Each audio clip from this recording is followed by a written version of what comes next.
Hey, hoy quiero hablarte de los posesivos. En español existen de dos tipos, los posesivos átonos y los posesivos tónicos. Vamos a ver primero los átonos. ¿Cuáles son? Estos. Se caracterizan por no llevar acento y siempre ir delante de los sustantivos. Fíjate. Por cierto, si hablas francés o italiano, ten mucho cuidado, porque en español los posesivos no tienen en cuenta si el sustantivo es masculino o femenino. Solo tienes que tener en cuenta si está en singular o en plural. Mira, casa es femenino y hermano es masculino, pero para ambos usamos el mismo posesivo. Lo único que nos tenemos que fijar es si el sustantivo está en plural para poner el posesivo también en plural y así respetar la concordancia. Yo hablo inglés. ¿Cómo hago para distinguir el su de él y el su de ella? Bien visto.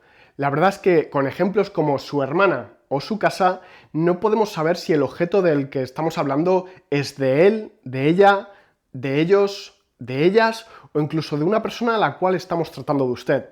Desafortunadamente, esto solo lo podremos saber por el contexto. Ahora vamos a ver los posesivos tónicos. ¿Cuáles son? Estos. Las características de los posesivos átonos son que llevan acento, se pueden poner detrás de los sustantivos y hasta pueden sustituir a los sustantivos. Fíjate, perfectamente puedes decir mi amigo, pero si quieres usar el posesivo tónico, sería algo así como un amigo mío. ¿Y qué diferencia hay entre usar los posesivos átonos y los posesivos tónicos? Muy fácil.